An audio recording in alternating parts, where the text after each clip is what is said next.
नमस्कार वाचक श्रोते हो. ग्लोकल लेखिका या सदरानं साहित्य वाचकात भरपूर उत्सुकता निर्माण केली आहे. भारतातील इतर प्रकारच्या किंवा जगातल्या इतर वाङ्मयांमध्ये कशा प्रकारचे बदल होतात आहेत, तिथे सामाजिक सुधारणा कधी झाल्या, स्त्रिया कधी व्यक्त होऊ लागल्या, याचा अंदाज आपल्याला ह्या कार्यक्रमाच्या द्वारे येतो. आजची आपली लेखिका आहे अमेरिकन इंडियन झुंपा लाहिरी. हा आपला 37वा एपिसोड आहे. यूट्यूबच्या संकेताप्रमाणे ग्रंथालय वॉचच्या या एपिसोड्सना लाईक आणि शेअर करा. मराठीत सांगायचं तर आवडल्याचं कळवा आणि मित्रमंडळींना त्याबद्दल कळवा आणि लिंक पाठवा. ह्या प्रयत्नांना बळ द्या. बरेच साहित्यप्रेमी हे करत आहेत याची मला कल्पना आहे, पण त्याची सवय व्हावी म्हणून हे परत सांगावं लागतंय.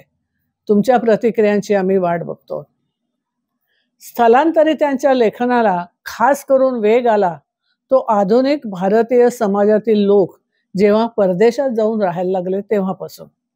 त्यांना तेथील जीवनशैलीशी ताळमेळ घालणं कसं अवघड गेलं किंवा तेथील हवा देखील कशी परकीय वाटत होती हे त्यांना स्वकीयांना आणि परकीयांना देखील सांगावंसं वाटलं. म्हणून मग त्यांनी इंग्रजीमधून लेखनाला सुरुवात केली, या भाषेचा आश्रय घेतला. त्यांचा हा अनुभव आपल्याला कळणार तरी कसा? वास्तविक हा प्रश्न खास करून पहिली पिढी ज्या वेळेला विदेशात नोकरीच्या निमित्ताने गेले त्या आपल्या तरुण जोडप्यांना हा प्रश्न पडत असा. हा अनुभव सार्वदेशिक होत गेला तो अनेक देशातील लोक स्थलांतरित होत गेले तेव्हा विदेशात गेलेल्यांना जाणवलं की आपली वेशभूषा, आपलं दिसणं, आपले सण समारंभ, आपली भाषा हे सगळंच तिथल्या लोकांपेक्षा वेगळं आहे. आणि अशा वेळी आपली सांस्कृतिक ओळख टिकवून त्या समाजात मिसळणं किती अवघड जात होतं हे आपल्यापर्यंत आलेल्या ते डिस्फोरिया लेखनामधून आलं. जगभरामध्ये हे स्थलांतरितांचं लेखन वाङ्मयामध्ये प्रतिष्ठा पावलेलं आहे. विदेशात स्थिरावू पाहणाऱ्या लोकांना त्यांची मूळ माती नेहमीच हाकारत असते. त्याचं प्रतिबिंब साहित्यात पडत असतं. तसंच स्वदेशामध्ये देखील इतर प्रांतातून राहायला आलेल्या किंवा इतरत्र राहायला गेलेल्या लोकांबद्दलही हेच होतं. ते आपली भाषा, सणवार नव्या शहरातही पाळत असतात. त्यामुळे आपल्या मुळांसोबत ते जोडलेले राहतात, जे त्यांच्या भावनिक स्वास्थ्याच्या दृष्टीने अत्यावश्यकच असतं. आज ज्या लेखिकेबद्दल लिहित आहे ती आहे मूळची वंशाने बंगाली भारतीय. कलकत्ता, ब्रिटन आणि नंतर अमेरिका असे तिच्या कुटुंबाचं स्थलांतर झालेलं आहे. वास्तविक लेखिकेचं भारतात वास्तव्य तसं खूप कमीच होतं. तरी घरातलं वातावरण, भाषा यामुळे ती बंगाली परंपरांशी जोडलेलीच राहिली. साहजिकच तिच्या लेखनात पात्र येतात ते भारतीय आणि खास करून बंगाली जगात वावरणार. नीलांजना सुदेशना लाहिरी हे तिचं मूळ नाव. तुम्ही ह्या नावाच्या लेखिकेला कदाचित ओळखलं नसणार. ह्या नावावरून कोणी तिला ओळखणं शक्यच नव्हतं. मुळे बॉस्टनच्या शाळेत जेव्हा घातलं तिला तेव्हा त्या शिक्षकांना आणि मुलांना हे एवढं मोठं अवघड नाव उच्चारता येणंच कठीण होतं. अखेर तिच्या घरच्या नावाने म्हणजे झुंपा या नावाने तिला सगळे ओळखू लागले. बहुतेक बंगाली घरांमध्ये एक मजेदार पद्धत असते. टोपण नाव, पेट नेम किंवा लाडाने हाक मारायची अशी त्यांची वेगळी नावं असतात. मूळ नाव वेगळं असतं आणि ती आपल्याला बऱ्याच वेळेला चमत्कारिक वाटतात. जसं डुग्गी, टुकटुकी, मोनू अशा नावाने ते आपल्या मुलांना हाक मारतात, तशीच ही झुंपा. झुंपा ही आज इंग्रजीत लिहिणारी आघाडीची अमेरिकन लेखिका आहे. तिचा जन्म 1967च्या 11 जुलैला लंडन इथं झाला. मुळात तिचे आई वडील प्रथम कलकत्त्याहून लंडनला राहायला गेले, पण जाताना बंगाली पण ते आपल्याबरोबर घेऊन गेले होते. झुंपा 2 वर्षाची असताना आई वडील इंग्लंड सोडून अमेरिकेत रोड्स आयलंडला किंगस्टन इथं राहू लागले. तिथे तिचे वडील विश्वविद्यालयाच्या वाचनालयात पहिल्यांदा नोकरी करू लागले. झुंपाला लहानपणापासूनच इंग्रजी साहित्याची गोडी लागली. ती पुस्तकांच्या जगात रमली. बॉस्टन विद्यापीठाच्या बर्नर्ड कॉलेजमधून तिने BA ची पदवी घेतली. नंतर तिने MA केलं. नंतर क्रिएटिव्ह लेखनामध्ये MFA आणि तुलनात्मक साहित्यात दुसरी MA ही पदवी मिळवली आणि PhD साठी तिने रेनेसान्स स्टडीजचा अभ्यास करायचं ठरवलं. त्यासाठी तिला 2 वर्षाची फेलोशिप पण मिळाली. रेनेसां काळातील स्थापत्याचा अभ्यास करायसाठी म्हणून ती रोमला गेली. ह्या दरम्यान तिला इटालियन भाषेची पण गोडी लागली. म्हणजे मुळात तिला भाषेची गोडी होतीच मुळे, आणि ती त्या भाषेचा अभ्यास जोमाने करू लागली. तिला त्या भाषेचा इतका लळा लागला की ती चक्क त्या भाषेमध्ये ललितेतर लेखन करायचा विचार करू लागले. तिने कुटुंबियांना देखील आपल्याबरोबर रोमला बोलावून घेतलं. रोमच्या जणू ती प्रेमातच पडली होती. खरं तर कोणी पडेल असं रोम शहर आहे. इटालियन भाषेत तिनं इन द अदर वर्ड्स हे पुस्तक लिहिलं. तिला तसेही विविध भाषांबद्दलचं आकर्षण होतंच. त्या त्या भाषिक परिवेशातील जगण्याच्या प्रकारावरती तिचं प्रेम होतं. त्यांच्या जगण्याच्या पद्धतीचं प्रतिबिंब तिच्या साहित्यात पडणं अगदी साहजिक होतं. तरीही तिच्या लिखाणाच्या केंद्रस्थानी होतं ते भारतीय व्यक्ती आणि व्यक्तींचं जगणं, आणि त्यांच्या मनामधलं प्रामुख्याने द्वंद्व, म्हणजे 2 सांस्कृतिक याच्यामधलं जे मानसिक द्वंद्व होतं ते तिने परस लिहिलेलं आहे. डॉक्टरेट केल्यानंतर तिने स्कूल ऑफ डिझायनिंगमध्ये अध्यापन केलं. तिथे काम करत असताना तिची भेट प्रसिद्ध पत्रकार अल्बर्टो बुशशी झाली. दोघं प्रेमात पडले आणि 2001 मध्ये त्यांनी विवाह केला. त्यांना 2 मुलं आहेत, ऑक्टोव्हिया आणि नूर. तर आता ती प्रिन्स्टन विद्यापीठात प्रोफेसर म्हणून कार्यरत आहे. डिस्फोरिया हा साहित्य प्रकार बराचसा आपल्या गत आयुष्याच्या जीवनातील आठवणीने कातर होऊन केलेलं लिखाण अशा जॉनरचं असतं. नवं हवं असतं, पण जुनं मानाला मागे खेचत असतं. नव्या देशात जीवनाचा विकास, वैभव, मुक्त वातावरण हे असतं, आणि मूळ गावात लहानपणच्या आठवणी, नातेवाईक, आई वडील, सण आणि परंपरा असतात. जगभर विखुरलेल्या स्थलांतरित लोकांची ही तगमग ह्या प्रकारच्या लेखनातून वाचकांच्या समोर येते. तिची गाजलेली कादंबरी आहे नेमसेक. तिच्या स्थलांतरित कुटुंबाची ही देश विदेश विषयक ओढाताण अत्यंत प्रभावीपणे तिने दाखवली आहे. ह्याच कादंबरीवरती मीरा नायरनी ह्याच नावाचा चित्रपट केला होता, ज्यात तब्बू आणि इरफान खान यांनी भूमिका केलेल्या आहेत. तिचा पहिला कथासंग्रह इंटरप्रिटर ऑफ मेलडीज या कथासंग्रहाला प्रतिष्ठेचा पुलित्झर पुरस्कार मिळाला. त्यातील कथा वाचताना जाणवतं ती स्थलांतराची मानसिक फरफट. त्याचं मर्मग्राही वर्णन त्यात येतं. साऱ्या वाटा आता बंद झालेल्या आहेत ही भावना मनाला कुरतडू लागते.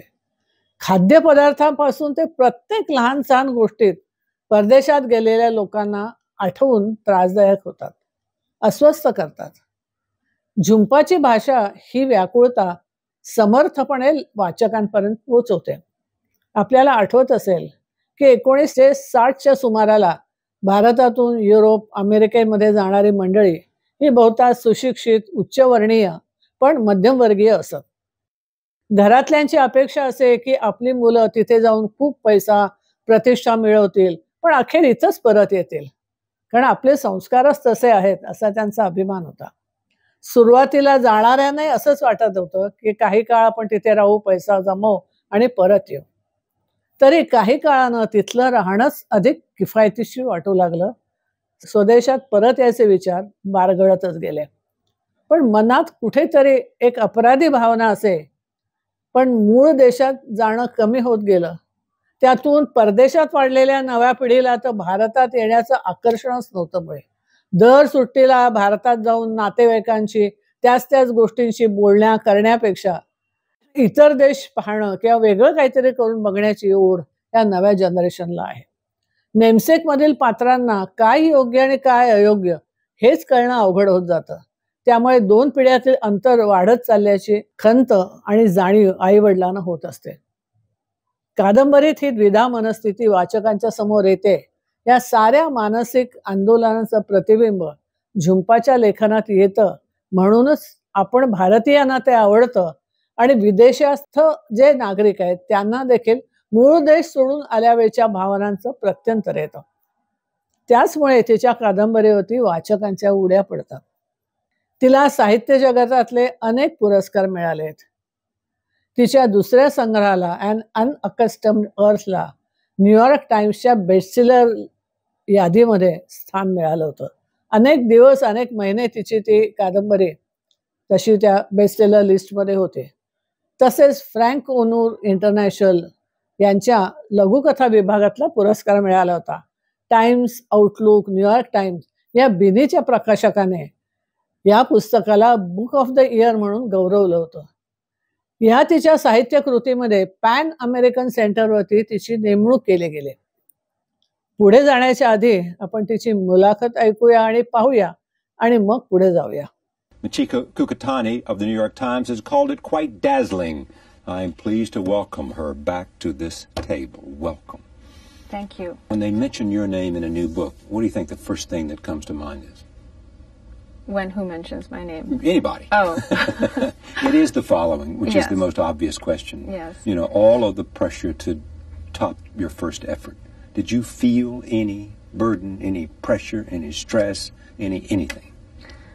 I was aware of all of these things, but I think, you know, I mean, the word you use, you know, to top this, to me, is something, I know it's out there, I know that there's an expectation for each book to sort of be better and better, but I think, when I think about writers, artists, other creative people, and I think about their careers, you know, when I sit down and read a biography of someone who's really devoted a lifetime to producing work, I don't see an ascending line, you know, sort of an ascending progression. I see more of a wavy line, and I think that that's life. That's the way it is, and so I didn't have.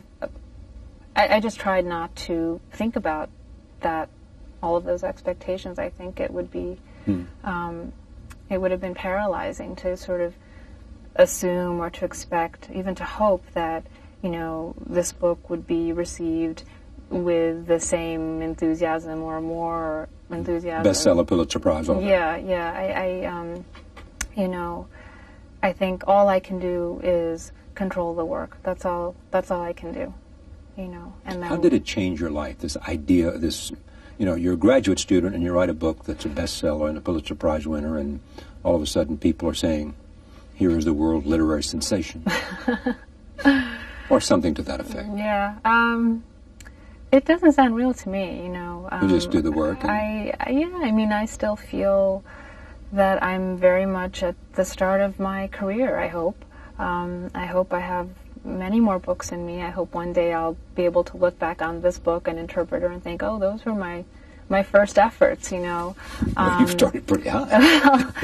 I mean, you know, it's wonderful. It's amazing that's what the reception has been, but I did not expect it. I don't think anyone possibly could, you know, given the circumstances. I still feel like I have so much to learn.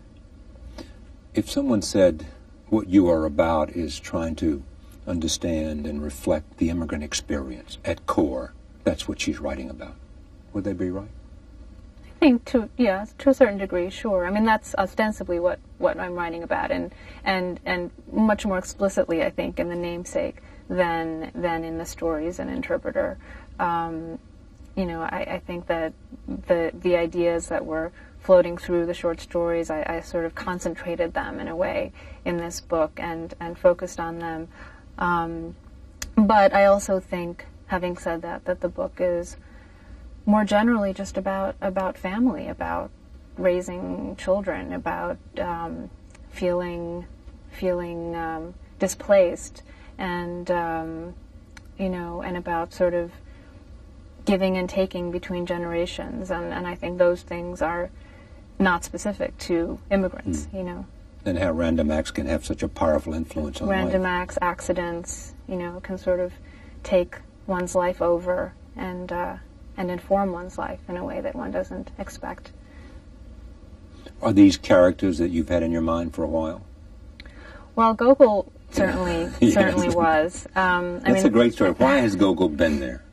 Because you wanted to write about somebody who had a name that was a little strange? Literally. I mean, not literally. Literally, I wanted to write about someone named Gogol because I was years and years ago, I was in Calcutta. I was visiting one of these long family visits, and I was aware of a friend of my younger cousin, and I was just aware that he had a friend I think in the neighboring house or something. I never even saw the boy, but I was aware that there was a little boy somewhere nearby named Gogol, and that was it. And the name just, was something that struck me, and I eventually jotted it down in a notebook as an idea with nothing else, just boy named Gogol, sort of laundry list kind of idea thing. And then several years after that, I thought, I think I want to try to write about this boy named Gogol.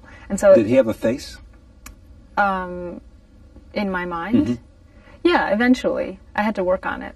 American राष्ट्राध्यक्ष आणि तिथले राजकारणी हे चांगले वाचक असल्याचं प्रत्यंतर अनेकदा आलेलं आहे. विशेषतः बराक ओबामा आणि हिलरी क्लिंटन हे दोघेही राजकारणी झुंपाच्या लेखनाचे चाहते आहेत.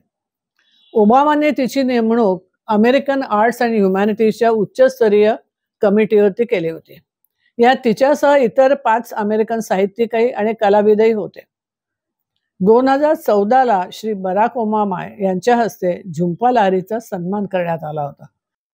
माजी राज्याध्यक्षांच्या वाचन यादीमध्ये तिचं पुस्तक असावं ही नक्कीच अभिमानाची गोष्ट होती.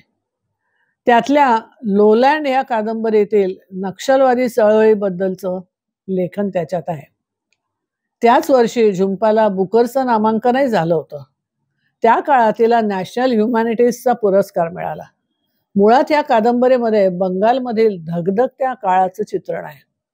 जेव्हा मजुरांच्या कष्टाला न्याय मिळेना, धनकोनी गरिबांची असह्य कोंडी करायला सुरुवात केली, तेव्हा आपल्यावरील अन्यायाच्या विरुद्ध आपणच उभं राहिलं पाहिजे ही जाणीव त्यावेळच्या पिढीमध्ये निर्माण झाली आणि ह्या उर्मीतूनच हा लढा सुरू झाला होता. त्याचं चित्रण या कादंबरीत आहे. ह्या कादंबरीचे आणि नेमसेक ह्या कादंबरीचे थोडक्यात कथानक तर मी देणारच आहे. ते वाचून तुम्ही मूळ लेखनाच्या वाचनाकडे नक्की वळाल. नेमसेक ही माझी अतिशय आवडती कादंबरी आहे. कथा आहे ती कलकत्त्यामध्ये सुरू होते. आशिमा ही एक मध्यमवर्गीय वर्गातली तरुणी. घरातील मोठी माणसं तिचं लग्न अशोक या उच्च शिक्षित इंजिनियरशी ठरवतात. तो अमेरिकेत नोकरी करत असतो. तिला खरं तर एका अपरिचित तरुणाबरोबर परदेशी जाण्याची कल्पना फारशी पसंत नसते, पण घरातील लोक तिला पटवतात आणि सांगतात की खूप चांगला मुलगा आहे, तू लग्न कर. घरातील लोकांचा मान ठेवण्यासाठी ती लग्नाला तयार होते. त्यानंतर लग्न होतं, त्यांना मुलगा होतो. अशोकची म्हणजे तिच्या नवऱ्याची इच्छा असते की त्याच्या आवडत्या रशियन लेखकाचं निकोलाय गोगोलचं नाव आपल्या मुलाला द्यावं. त्याचं नाव गोगोल ठेवलं जातं त्या छोट्या बाळाचं. सर्वांनाच या नावाचं कुतूहल असतं. त्यामागची लहानशी हकीकत असते ती कोणाला फारशी माहीत नसते, कारण त्या बाळाच्या जन्माच्या अगोदर अशोक एका अपघातामधून, रेल्वेच्या अपघातामधून वाचलेला असतो. तो एकाच गोष्टीमुळे, कारण त्याच्या हातामध्ये गोगोलच्या पुस्तकाचं एक पान असतं आणि बाकीचं पुस्तक दुसरीकडे असतं. ते अधिकाऱ्यांना सापडतं आणि त्याला ते शोधून बाहेर काढतात. सगळेजण अमेरिकेमध्ये असताना त्याच दरम्यान आशिमाच्या आजोबांचं अचानक निधन होतं. या गडबडीमुळे बाळाच्या नावाची नोंद कलकत्त्याला होऊ शकत नाही. ते गहाळ होतं कुठेतरी. त्यामुळे बाळाचं नाव गोगोलच राहतं, कारण तिथे ते देणं आवश्यकच असतं त्याच्या कागदपत्रांवरती. पण त्या बाळाला समजायला लागल्यापासून आपल्या नावाचा प्रचंड तिटकारा असतो. तो म्हणतो त्याचं नाव खास भारतीय असायला पाहिजे, जसं निखिल किंवा इतर काहीतरी. गांगुली परिवार बॉस्टनमध्ये स्थायिक होतो. अशोकला तिथल्या विद्यापीठामध्ये इंजिनिअरिंग शिकवायला नेमलं जातं. त्यानंतर त्याला आणखी एक मुलगी होते जिचं नाव सोनिया असतं. तिथे राहताना हे सारं कुटुंब रोजच्या जगण्यात सगळ्या रीतिरिवाजामध्ये, सण समारंभामध्ये बंगाली पद्धतच असते आणि तसेच ते सगळं साजरं करत असतात. तिथे हळूहळू बंगाली समाजही वाढत असतो. इतर धर्मियांशी, विविध देशवासीय लोकांशी सतत कामाच्या आणि व्यवहाराच्या पातळीवरती संपर्क येत असतो. तरी आशिमा आणि अशोकला आपलंच कल्चर कसं छान आहे, श्रेष्ठ आहे याचा अभिमान असतो, ते अगदी साहजिक असतं. आणि ते दोघे मुलांना त्या संस्कारामध्ये वाढवत असतात. गोगोलचा स्वतःच्या नावाबद्दलचा राग अशोकला जाणवत असतो. तो आपल्या मुलाला निकोलायचं पुस्तक वाचायला देतो. गोगोल तो घेतो पण अजिबात वाचत नाही. अशोकही त्या पुस्तकाचं स्वतःच्या आयुष्यातलं स्थान सांगता सांगता थांबतो. असं वाटतं जरा मोठा होऊ दे मग सांगू. आता त्यांच्या वैभवाचे दिवस सुरू झालेले असतात. उपनगरात छानसं घर होतं. मुलं आपापल्या अभ्यासक्रम निवडून त्यात मग्न होतात. गोगोलची 1-2 अशी म्हणा प्रेम प्रकरण होतात पण ते मोडतात. बहिणीचं लग्न होतं. मुलगा विदेशी असतो. गोगोलला वडील एके दिवशी त्या पुस्तकाबद्दल सांगतात पण त्याने ते अजून वाचलेलं नसतं आणि त्याला वाचायची इच्छा पण नसते. त्याने न्यूयॉर्क मधल्या आर्किटेक्चरच्या अभ्यासक्रमात प्रवेश घेतलेला असतो आणि तिथे त्याचं मॅक्झिन नावाच्या एका अतिशय श्रीमंत मुलीशी प्रेम जुळतं. ते लग्नही करतात. एकदा कामानिमित्त अशोक बाहेर गेलेला असतो. त्यावेळेला तो अशीमाला फोन करून सांगतो की मला काही नीट बरं वाटत नाहीये ग. ती काळजीत पडते. पण त्याच्यानंतर एकदा फोन येतो की मी ठीक आहे म्हणून. पण त्यानंतर जी बातमी येते ते त्याच्या हृदयविकाराने गेल्याची. अशीमा पूर्ण उद्ध्वस्त होते. गोगोल आपल्या मैत्रिणीला किंवा बायकोला सोडून आईकडे येतो. तिच्या मदतीला धावतो. तिला स्थिरावण्यासाठी मदत करतो. पण त्याच्या पत्नीला मात्र तो आपल्याकडे आता लक्षच देत नाही. आईच्याकडे जास्त होते. त्या फॅमिलीचं त्याला आकर्षण आहे असं विचार येऊन त्यांच्यामध्ये खूप वाद व्हायला लागतात. ते इतके होतात की शेवटी दोघं विभक्त होतात. इथे जे बंगाली समाजाने इतरांच्या बाबतीत अनुभवलेलं असतं पण आपल्या लोकात आणि समाजात हे असं होईल असं वाटत नसतं. पण काळ माणसाच्या बदलासाठी थोडंच थांबत असतो. अशीमा गोगोलची तिच्या नात्यातल्या एका मुलीशी मौसमीची ओळख करून देतो. ते लहानपणी कधीतरी एकत्र असतात पण आता त्यांना ते काही आठवत नसतं. दोघंही न्यूयॉर्कला असतात पण हळूहळू त्या दोघांना समान धागे जाणवू लागतात. दोघांच्या घरच्यांच्या संमतीने बंगाली पद्धतीने धूमधडाक्यात लग्न होतं. ती फ्रेंच साहित्यात PhD करत असते. ते दोघंही पॅरिसला जातात तेव्हा तिचं वागणं मात्र फार बदलतं. कारण ते तिचं क्षेत्र असतं. कलाकार साहित्यिकांचं क्षेत्र असतं. तिला तिच्या जुन्या मित्रमैत्रिणींचे जग पुन्हा बोलावं लागतं. गोगलला मात्र हे अजिबात पसंत नसतं. पण ती स्वतःला आवरू शकत नसते. दोघांमधलं अंतर वाढत जातं. ती नाकारत राहते पण अखेरीस तो तिला व्यभिचार करताना पकडतो आणि दोघंही वेगळे होतात. तो परत न्यूयॉर्कला येऊन काम करू लागतो. अशीमाची मुलगी सोनिया जवळच राहत असते. तरी अशीमाला मात्र आता बॉस्टनमध्ये चैन पडत नाही. ती असं ठरवते की 6 महिने भारतात आपल्या नातेवाईकांच्याकडे जायचं आणि 6 महिने मुलांच्याकडे म्हणून अमेरिकेत परत यायचं.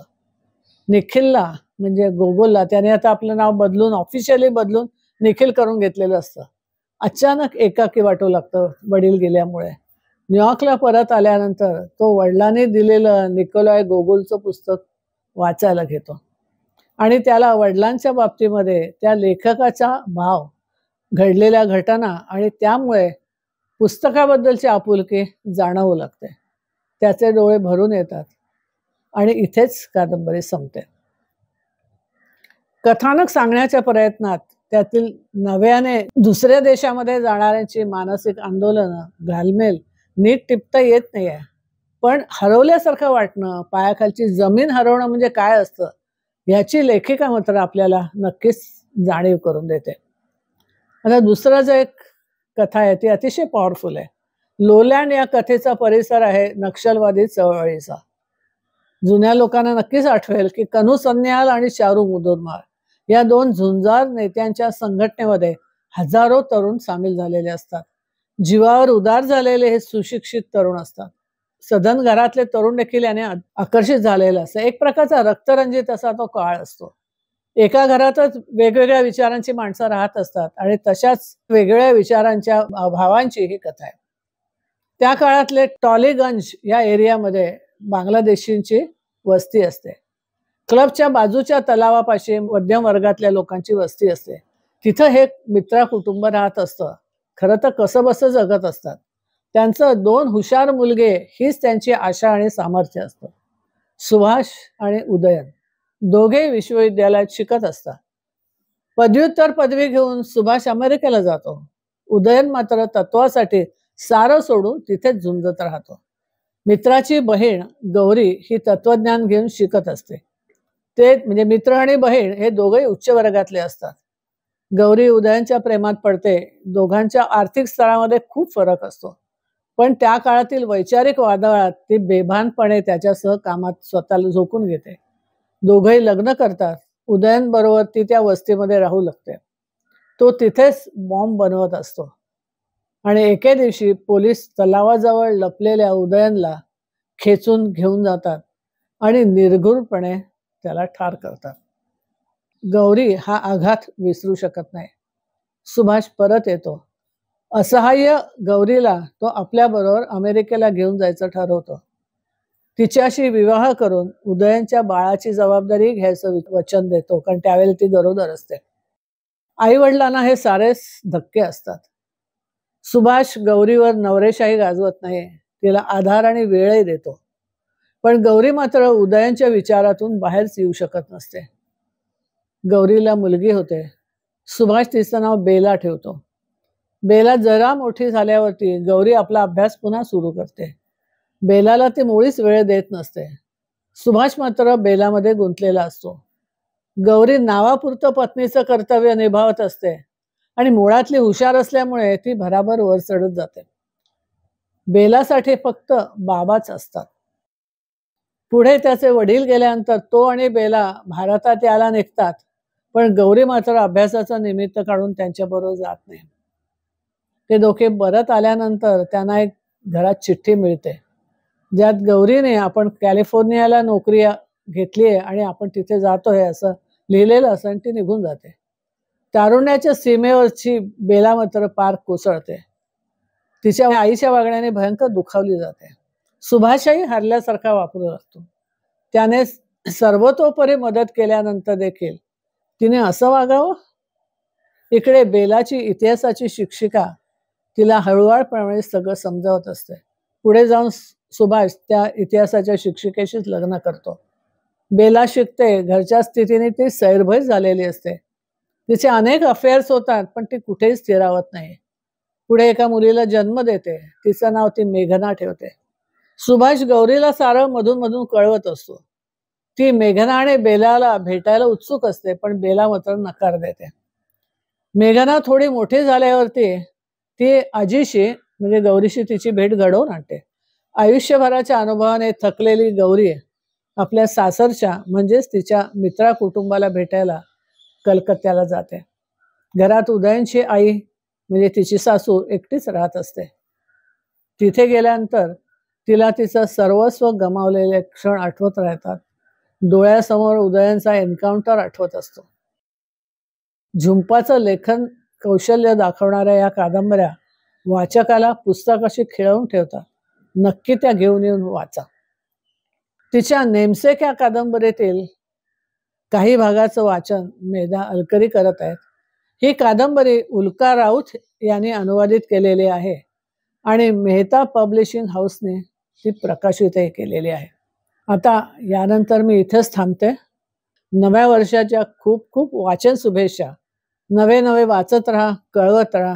नमस्कार. गोगोल एकाच वेळी एकत्रितपणे मॅक्सिम, तिचं घर, जेराल्ड आणि लिडियाची एकूणच जीवन आणि विचार पद्धती या सर्वांच्या प्रेमात पडला.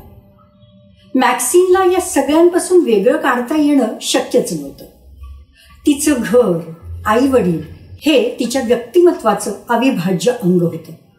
मॅक्सिमवरील प्रेमात हे सारं ओघानं आलंच. मॅक्सिमचा खोलीभर पडलेला अस्ताव्यस्त पसारा, जमिनीवर टेबलावर निष्काळजीपणे टाकलेल्या असंख्य वस्तू, नीटनेटकेपणाचा एकूणच अभाव, हे सारंच त्याला मोहून टाकत असे. त्यांचं जेवणही त्याला आवडायला लागलं होतं. पोलेंटा, रिसॉटो, ऑसोब्युको असे पदार्थ तो मिटक्या मारून खाई. जेवताना काटे चमचे वापरणं, नॅपकिन मांडीवर ठेवणं या साऱ्याची त्याला आता सवय झाली. मासे, कोळंबी वगैरे सी फूड असणाऱ्या पास्तावर किसलेलं चीज घालायचं नसतं. डिशवॉशरमध्ये लाकडी चमचे टाकायचे नसतात. या आणि अशा कितीतरी गोष्टी तो त्यांच्याकडूनच शिकला. तिथे रात्र घालवल्यानंतर दुसऱ्या दिवशी लवकरच जाग यायची, कारण सिलासचं भुंकणं. मॉर्निंग वॉकला जाण्यासाठी त्याचा दंगा चाले. सकाळी सिलासचा तर रोज संध्याकाळी वाईनची बाटली उघडल्याचा, अशा ठराविक आवाजांची गोगोलला आता सवय झाली होती. मॅक्सिन तिच्या भूतपूर्व मित्रांविषयी विनासंकोच बोलत असे. अल्बममध्ये लावलेले त्यांचे फोटोही त्याला दाखवे. त्यांच्याबद्दल ना खंत, ना खेद आणि ना लाज देखील असा तिचा आविर्भाव असे. जीवन जे देतंय ते खुल्या दिलाने स्वीकारण्याची कला तिला अवगत होती. आपण जशा आहोत आणि जशा आणि जिथे वाढलो त्यात जराही बदल नको, सारं कसं छान आणि परिपूर्ण आहे, असाच तिचा एकूण खाक्या असे. तिची ही विचार पद्धती त्याला संपूर्णतया नवीन होती. तिच्या उच्चभ्रू जीवनशैलीपेक्षा तिची विचारशैली हाच त्या दोघांमधील सर्वात मोठा फरक होता. मॅक्सिनला आपल्या आईवडिलांविषयी, त्यांचे विचार, आवडीनिवडी या सर्वांविषयी विलक्षण आदर वाटतो. ती त्यांचं अनुकरण करायचा प्रयत्न करते या गोष्टीचंही त्याला आश्चर्य वाटे. ती त्यांच्याशी एखाद्या मित्राप्रमाणे वागत असे. जेवताना पुस्तकं, चित्र वा कोणा ओळखीच्या व्यक्तीविषयी त्यांच्याशी बरोबरीच्या नात्याने वाद घाली. गोकुळच्या मनात आपल्या आईवडिलांविषयी सतत एक प्रकारचा असंतोष, संताप असे. त्याचा मागमूसही मॅक्सिनच्या वागण्यात दिसत नसे. गोगलकडून त्याच्या आईवडिलांच्या खूप साऱ्या अपेक्षा असत. त्याने आयुष्यात असं राहावं, तसं करू नये असा दबाव असे.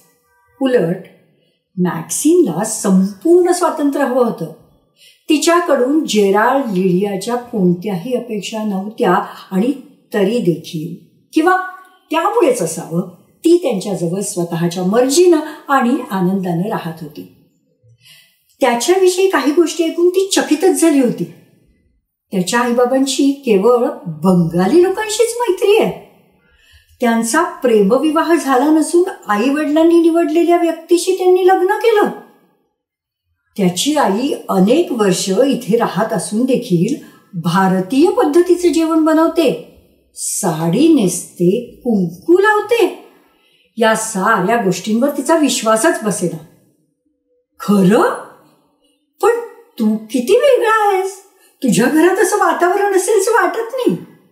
तिने असं म्हणावं त्याचा त्याला राग आला नाही, परंतु दोघांच्या संस्कृती, आचार विचार, संस्कारांमध्ये प्रचंड तफावत आहे हे प्रखरपणे त्याला जाणवलं. सर्वसामान्य लोकांप्रमाणे त्याच्या आईबाबांनी देखील, वडीलधाऱ्यांनी ठरवलं त्याच्याशी लग्न केलं, संसार केला. लिडिया आणि जेराल्ड देखील पती पत्नी आहेत. ते देखील संसार करत आहेत.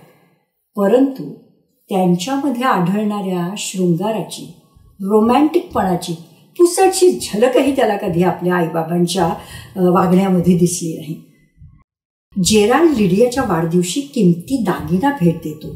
अधूनमधून काही कारण नसतानाही तिच्यासाठी फुलं आणतो. मनात आलं की दोघंही मुके घेऊन एकमेकांचे लाड करतात, फिरायला जातात, कधी बाहेर जेवायला. असं दोघांचंही अनोखं सुंदर विश्व आहे. तरुण गोगोल आणि मॅक्सिन एकमेकांबरोबर वागत असतात तसंच त्या दोघांचं वागण होतं. अजूनही दोघं पूर्णपणे एकमेकांच्या प्रेमात होते. संध्याकाळी दोघांना सोफ्यावर एकमेकांच्या कुशीत शिरून बसलेलं पाहून त्याला कौतुकच वाटे. आई बाबांविषयी अशा प्रकारची एकही आठवण आपल्याजवळ नाही. मिठीत घेणं किंवा चुंबन घेणं तर सोडूनच द्या. त्यांनी एकमेकांचा साधा हातही पकडल्याचं आयुष्यात एकदाही त्यानं पाहिलेलं नाही. याची जाणीव होऊन गोगल दुःखी होईल. त्यांच्यामध्ये जे काही प्रेम, आकर्षण आहे ते चार भिंतींच्या आड निसर्गा नियमानुसार घडणार. त्यामध्ये आनंदाचा, उन्मादाचा भाग किती असेल हे कोडच आहे.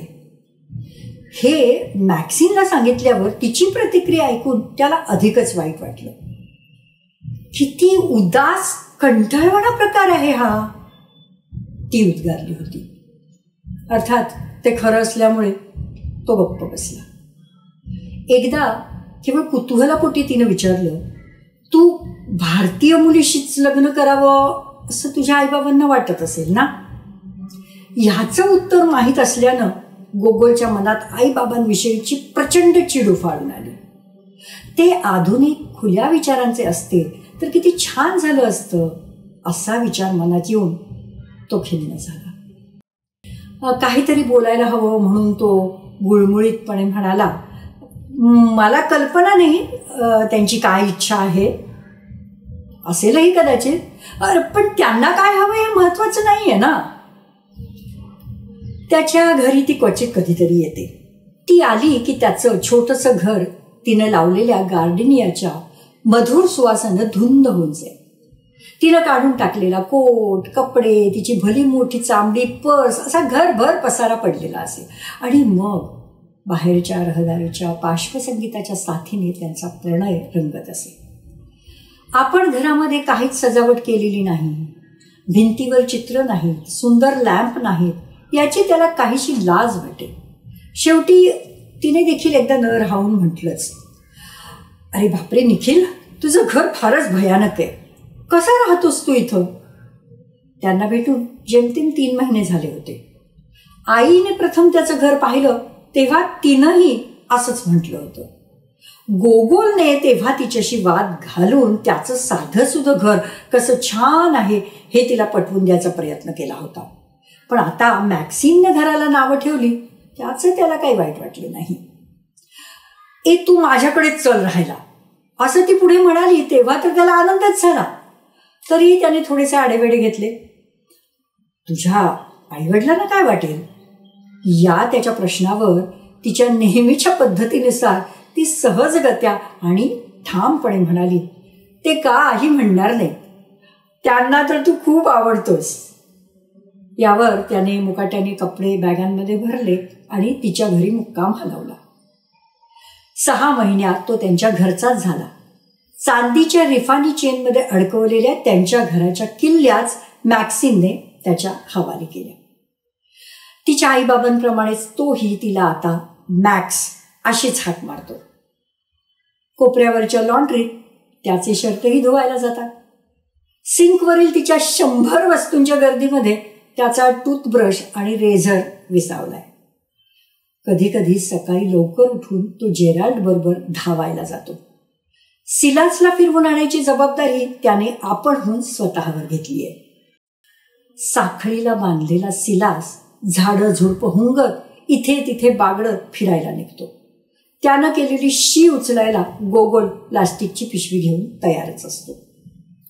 सुट्टीच्या दिवशी जेराल्ड लिडियाच्या उत्तम पुस्तक संग्रहामधील पुस्तकं वाचण्यात त्याचा वेळ मजेत जातो.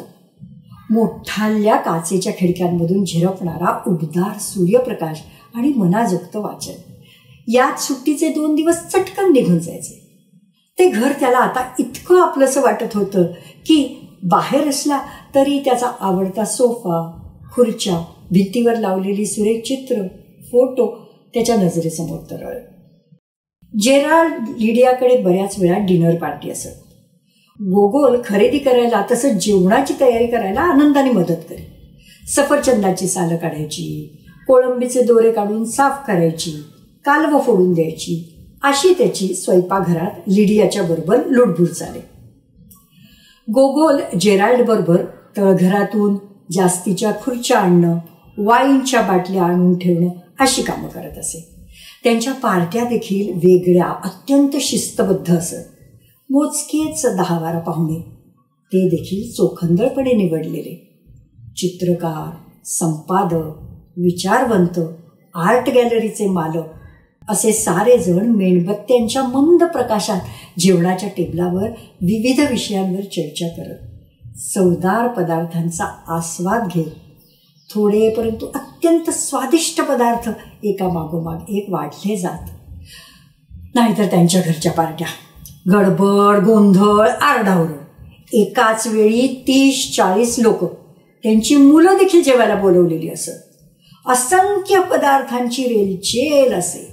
मासे, मटण असं दोन्ही, शिवाय बरंच काही, पोट फुटेस्तवर खायला असं. टेबल खाद्यपदार्थांच्या भांड्यांनी भरून जाईल. घरात जागा मिळेल तिथे बसून पाहुणे जेवणावर हात मारा. कोणी जेवून उठलंय, कोणी अजून जेवतंय, असा प्रकार असे. लिडिया आणि जेराल्ड यजमान म्हणून वावरत. संपूर्ण समारंभावर त्यांचं नियंत्रण असे.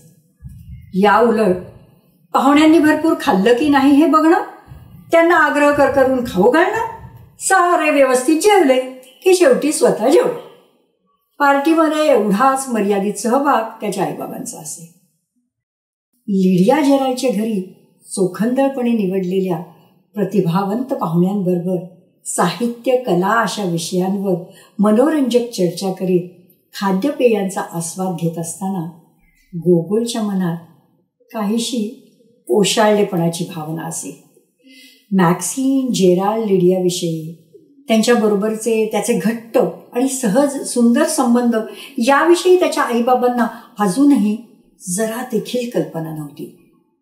त्यांच्याशी अशी आणि इतकी जवळीक साधून आपण आपल्या कुटुंबियांशी प्रतारणा करतोय असं तर त्याला वाटायचंच, परंतु तिच्या आणि आपल्या पार्श्वभूमीमध्ये, संस्कृती तसंच आर्थिक परिस्थितीमध्ये जमीन आसमानाचा फरक आहे आणि हे अंतर कधीही भरून येणं शक्य नाही हे जाणवून त्याला अपराधीपणाची भावना कुरतडत राहील. धन्यवाद.